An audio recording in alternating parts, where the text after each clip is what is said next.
Welcome बच्चों, आपका मेरे चैनल में बहुत स्वागत है। और हम चल रहे हैं इस समय पेशीय ऊतक 9th क्लास तो चैप्टर नंबर 7 है। पेशीय ऊतक के बारे में मैंने बताया आपको। रेखित पेशी या रेखित पेशी, हृदय पेशी, जितने भी हमारे शरीर में पेशियां पाई जाती हैं जो हमारे कंकाल से जुड़ी होती हैं, हमें चलने उठने बैठने के लिए स्थान प्रदान करती हैं, वो सारी क्या कहलाती हैं? सारी पेशियां, मांसपेशियां आप भी जानते हैं नाम से। उनके बारे में मैंने आपको रचना और स्ट्रक्चर सब बताया। अब टोटल इन तीनों पेशियों का क्या कार्य है उसके बारे में मैं आज आपको बताने जा रही हूँ। ये पेशियां जो हैं, इनके संकुचन से हमारे शरीर का तापमान जो है वो संतुलित होता है। क्या है कार्य? पेशियों के संकुचन से हमारे शरीर का, पेशी अगर संकुचन करेगी तो उससे हमारे शरीर का तापमान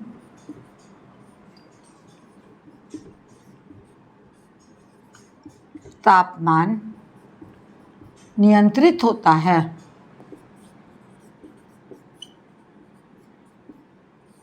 ये इसका पहला कार्य है। तो आपने ये देखा होगा कि जाड़े में जो है वो कई बार हमें बहुत ज़ोर से ठंड लगती है, और ठंड लगने पर क्या होगा कि कपकपी बन जाती है हमारी। तो ये पेशियाँ सिकुड़ती हैं, उससे हमको पता लग जाता है कि हमारा बाहर का वातावरण ठंडा है या गर्म है या किस प्रकार का है। दूसरा कार्य इनका क्या है कि कंकाल पेशियाँ अपने सिकुड़ने के गुण के कारण ही शरीर को गति प्रदान करती हैं। जो कंकाल पेशियाँ हैं, जो कंकाल से जुड़ी होती हैं, कंकाल पेशियाँ अपने सिकुड़ने के गुण के कारण ही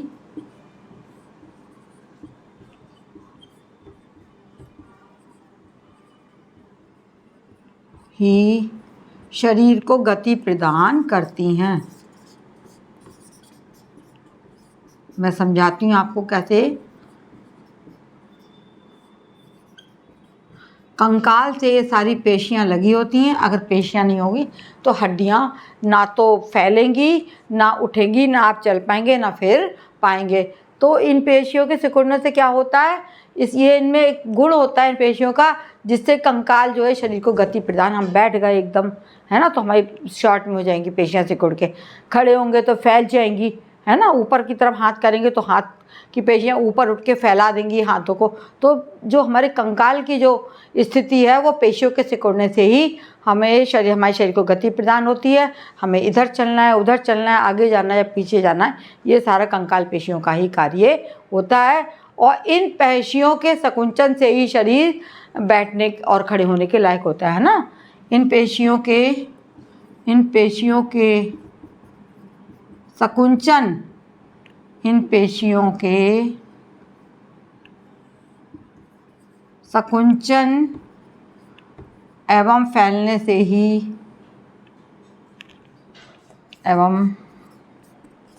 से ही शरीर को गति मिलती है। अगर ये ना फैलने और सिकुड़े तो शरीर गतिमान नहीं होगा, शरीर को गति प्राप्त होती है। तो इस प्रकार पेशियों का बहुत इम्पॉर्टेंट रोल है हमारे शरीर में। अगर पेशियाँ नहीं होंगी तो मनुष्य ना खड़ा हो पाएगा। कंकाल है और पेशियाँ नहीं है, सब कंकाल से जुड़ी रहती हैं। वही शरीर को, हाथ को फैलाना है, पैर को फैलाना है, बैठना है, हमें खड़ा होना है, सब ये पेशियाँ ही सारा कार्य करती हैं। और ऐच्छिक पेशियों के कारण ही हमारा खेलना, दौड़ना और खाना आदि अपनी इच्छा अनुसार करते हैं ना। ऐच्छिक पेशियाँ जो हैं, ऐच्छिक पेशियों के कारण ही ऐच्छिक पेशियाँ खाना, दौड़ना, है ना, बैठना, हम मन हुआ बैठ गए, मन हुआ खड़े हो गए, और हमारा खाने का मन है, हमने खाना खा लिया, है ना, आदि जो है वो इनकी ऐच्छिक पेशियाँ खाना, दौड़ना, बैठना आदि हमारी इच्छा के अनुसार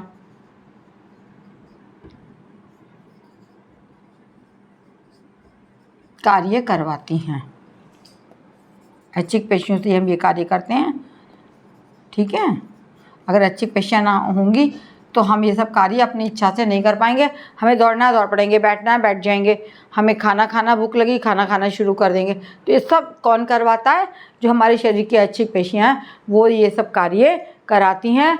और अनैच्छिक पेशियों के कारण जो है आहार नाल की गति और सांस लेना स्वतंत्र रूप से संचालित होता है।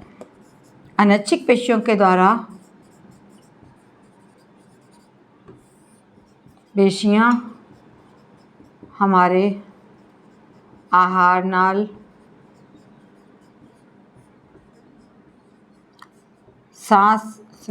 आहार नाल जो होती है या उसमें जो पाचन होता है वो भी इन्हीं अनैच्छिक पेशियों के कारण होता है। और सांस लेने का भी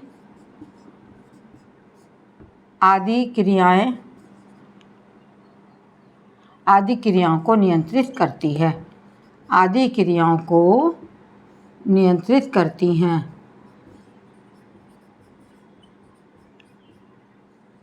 समझ लीजिए क्या इसका मतलब है कि हमारे भोजन अंदर अपने आप पच रहा है, हमारी सांस की क्रिया अपने आप चल रही है, सांस लेना सांस बाहर निकालना, ये सब किसका कार्य है? ये सारा ही अनैच्छिक पेशियों के कारण ये क्रियाएं होती हैं, स्वतंत्र रूप से संचालित होती हैं।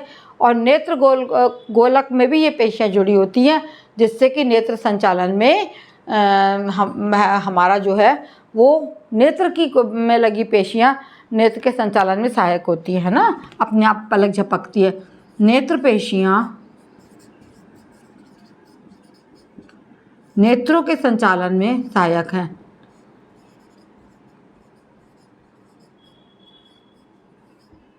अपने आप पलक झपकती है। ऐच्छिक अनैच्छिक दोनों कार्य करती हैं इसमें। हमारी इच्छा होगी तो हम आंखें बंद कर लेंगे, हमारी इच्छा होगी आंखें बंद कर लेंगे। और कोई आगे सामने अगर कोई धूप आ गई कुछ आ गई तो हमारी पेशियां अनैच्छिक होती हैं, जो कि अपने आप हमारी पलकें अपने आप सिकुड़ के जो है वो धूप से अपनी रक्षा कर लेती हैं, है ना। और त्वचा के नीचे जो मांसपेशियां हैं वो शरीर को आधार प्रदान करती हैं। त्वचा के नीचे पाई जाने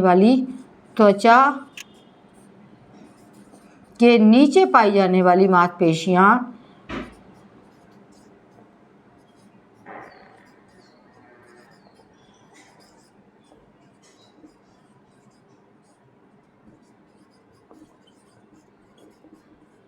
हमारी त्वचा है, पूरे शरीर में त्वचा के नीचे हमारी मांसपेशियां पाई जाती हैं। ये शरीर को क्या करती हैं? शरीर को आकार प्रदान करती हैं। इन्हीं के कारण शरीर का आकार है। कहते हैं ना डॉक्टर्स कि आपकी त्वचा बड़ी ढीली हो रही है। अगर ये मांसपेशियां ढीली हो जाती हैं तो त्वचा भी हमारी ढीली, एक एज के अकॉर्डिंग भी मांसपेशियां सिकुड़ती जाती हैं और त्वचा जो वो ढीली होती चली जाती है। जैसे जैसे व्यक्ति यंग होता है ये मांसपेशियां फैली होती हैं और शरीर जो है बहुत स्वस्थ होता है और सब स्ट्रेस्ड अवस्था में दिखाई, शरीर के हर पार्ट स्ट्रेस्ड अवस्था में दिखाई देते हैं। और इन पेशियों के फैलने सिकुड़ने के कारण ही हृदय जो है शरीर में रक्त प्रदान करता है ना। हृदय पेशियां फैलकर सिकुड़कर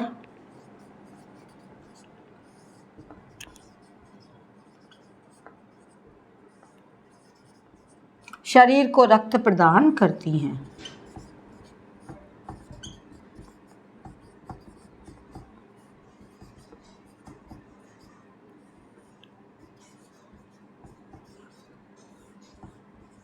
ये हो गए मैंने आपको मुख्य पेशियों के कार्य बता दिए, है ना। तो पेशियां भी उतनी ही इम्पॉर्टेंट है हमारे शरीर में जितना कि हमारा हड्डी या कंकाल हमारा इम्पॉर्टेंट है। कंकाल से जुड़ी पेशियां होती हैं जो हमारे सारे अंगों को चलाने में कार्यरत रहती हैं। और हम इन पेशियों के हृदय जो है, हृदय में देखा होगा आपने 2 ऊपर चैम्बर होते हैं, 2 नीचे होते हैं। तो ऊपर का चैम्बर की पेशियां सिकुड़ती हैं तो रक्त नीचे के चैम्बर में जाता है, नीचे की सिकुड़ती हैं तो रक्त अन्य वाहिनियों में चढ़ जाता है। तो ये पेशियां जो हैं वो हृदय के फैलने सिकुड़ने में भी बहुत बड़ा इनका इम्पोर्टेंट रोल है। और ये जो है इसको शरीर को गति प्रदान करती हैं। ये सारे कार्य सब इम्पॉर्टेंट कार्य हैं जो आपको बता दिए गए। जब बच्चों आपको मेन कोर्स याद होगा तो उसमें से चाहे 1 नंबर का क्वेश्चन आए, चाहे 2 नंबर का क्वेश्चन आए, चाहे आपका रिक्त स्थान भरने का होगा, जब आपको सब चीज़ पता होगी तो आप, अगर आपको चैप्टर याद है तो आप ये छोटे छोटे क्वेश्चंस के चक्कर में ना पड़ें। पहले मेन कोर्स याद करें, उसमें से आप अपने आप ही छाँट कर आपको याद रहेगा तो आप इसको कर पाएंगे। मेरे चैनल को सब्सक्राइब करें ना भूलें। और ऑनलाइन मेरी क्लासेस हैं, आप ऐसे ही देखते रहें, अपने मित्रों को बताएं, कमेंट बॉक्स में कमेंट करें और ऐसे ही मेरे क्लासेस को आप वॉच करते रहें। धन्यवाद।